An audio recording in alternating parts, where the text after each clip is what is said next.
Hello people with the spirit of learning. Setiap komponen Svelte memiliki siklus hidupnya masing-masing atau keren disebut sebagai life cycle komponen. Dan di Svelte ada 4 siklus hidup. Untuk setiap komponen, yang pertama ada yang namanya onMount. onMount ini akan dieksekusi ketika komponen berhasil dirender. Life cycle komponen yang satu ini akan sangat sering kita gunakan. Kemudian yang kedua ada yang namanya onDestroy. onDestroy ini akan dieksekusi setelah komponen dihancurkan atau di-destroy. Kemudian ada 2 life cycle komponen lagi yang berhubungan dengan update. Yang pertama ada yang namanya before update, yang akan dieksekusi sebelum DOM berhasil diupdate, dan after update akan dieksekusi setelah DOM berhasil diupdate. Untuk lebih jelasnya, mari kita lihat langsung cara penggunaannya di page home.svelte saja. Sebelum kita bisa menggunakan lifecycle komponen tersebut, kita import dulu dari package Svelte. Jadi import, kita akan menggunakan semuanya. Untuk contoh, onMount, onDestroy, before update, dan after update from Svelte. Kemudian kita sudah bisa menggunakan. Cara penggunaannya, kita bisa memanggil fungsi-fungsi tersebut dan kemudian kita tambahkan fungsi yang akan dieksekusi ketika lifecycle tersebut muncul.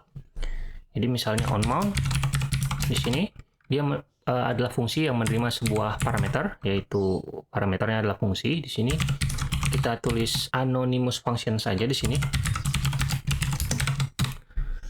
Dan kemudian perintah-perintah yang ingin kita eksekusi ketika komponen berhasil dirender, kita akan masukkan ke sini. Misalnya untuk memudahkan, kita print aja message gitu, onMount. Kemudian kita juga akan menggunakan onDestroy.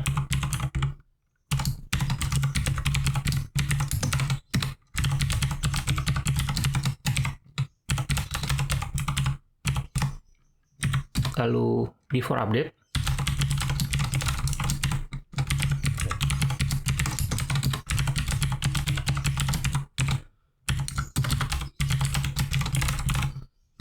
Dan after update.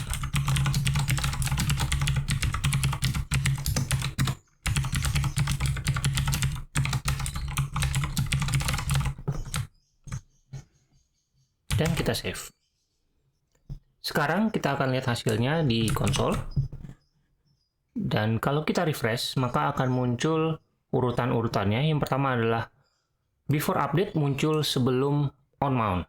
Karena memang DOM-nya pertama kali diupdate sebelum berhasil dirender. Kemudian onMount-nya terpanggil dan kemudian after update-nya akan dipanggil.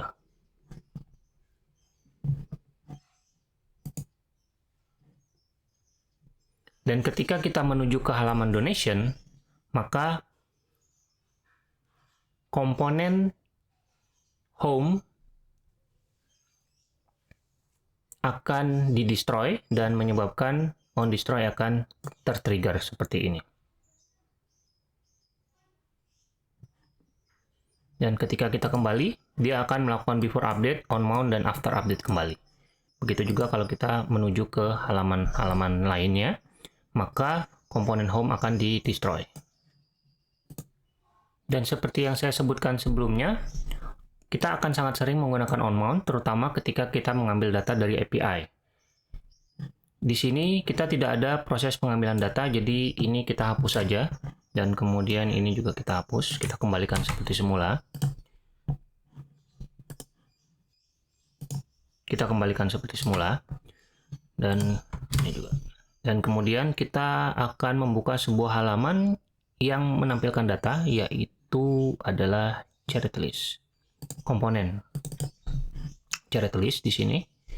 Dan kita bisa melakukan import terlebih dahulu. Lalu kita mulai menggunakan beberapa lifecycle komponen di halaman donation.svelte. Jadi kita import lagi seperti tadi. keempat lifecycle ini, dan kemudian kita akan memanggil ini, getCharity, setelah komponen berhasil dirender.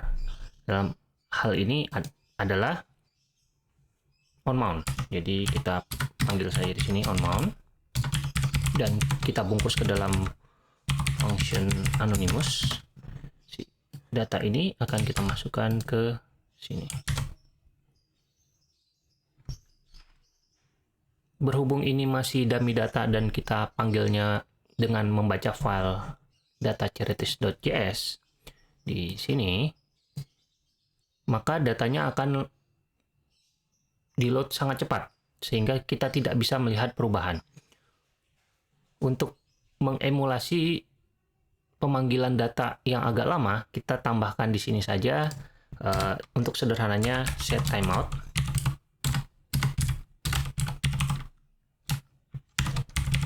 Yang menerima sebuah fungsi, kita buat fungsi anonymous lagi, dan kemudian kita ingin mendelay proses pengambilan datanya selama 2,5 detik atau 2500 milisecond.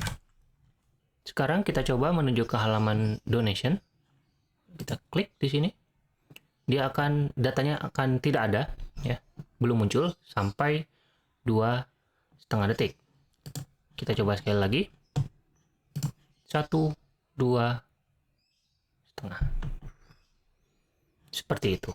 Dan sekarang kita akan mendemokan lifecycle komponen berikutnya, yaitu onDestroy. Jadi untuk mendemokan lifecycle onDestroy ini, kita akan membuat sebuah timer yang akan ditampilkan di halaman donation. Pertama kita akan bikin timernya terlebih dahulu. Di sini saya sudah menambahkan sebuah state atau variabel dengan nama seconds dengan default value-nya 0, dan kemudian kita akan membuat itu bertambah setiap detiknya dengan menggunakan fungsi dari JavaScript yang namanya setInterval. SetInterval ini mirip seperti setTimeout, hanya sedikit perbedaan dari starting time-nya aja. Cara penggunaannya pun sama. Kita setiap detiknya akan menambah 1 untuk setiap 1000 milisecond atau 1 detik. Dan biasanya setInterval ini akan jalan terus sampai kita clear interval. Kita panggil sebuah fungsi yang namanya clear interval. Dan fungsi clear interval ini sangat cocok dimasukkan ke dalam lifecycle onDestroy karena ketika sebuah komponen sudah di-destroy, seharusnya setInterval ini sudah di-clear, sudah bersih-bersih lah ya, gitu ya. Jadi kita akan coba dulu setInterval yang tidak di-destroy dengan setInterval yang di-destroy. Kita lihat perbedaannya. Jadi di sini kita konsol log saja. Second.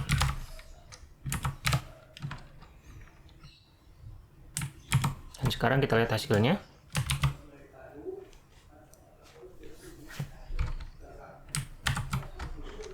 Seconds. Ya, pakai S ya. Kita konsol log. Dan sekarang kita akan lihat hasilnya. Di sini akan ke konsol setiap detiknya, dan ketika kita ke home, dia tetap jalan karena tidak di-clear oleh si komponen donation. Padahal komponen donationnya sendiri sudah di-destroy. Ya, biar lebih jelasnya kita panggil saja di sini onDestroy.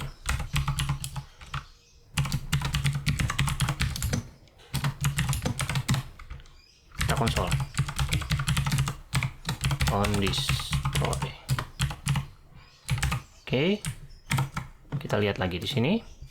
Ketika kita masuk ke komponen destroy, ketika kita masuk ke komponen donation dan kembali ke komponen home, dia sudah destroy tapi clear intervalnya masih ada. Hal ini sangat penting karena ketika intervalnya jalan terus, maka memorinya akan semakin banyak dipakai. Terutama untuk yang single page application. Kalau kita refresh memang dia akan menghilang. Tapi ketika single page application, setiap perpindahan page itu tidak ke refresh kan. Jadi dia akan jalan terus meskipun kita sudah kemana-mana. dia akan tetap jalan tickernya. Jadi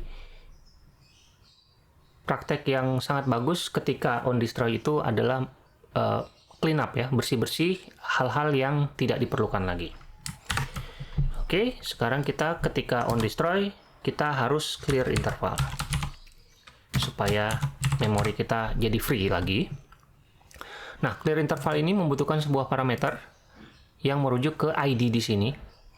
Jadi set interval ini akan mereturn sebuah ID yang bisa kita clear nantinya. Jadi kita tampung aja ke dalam sebuah variabel dengan nama tick dan kita clear interval ticknya di sini.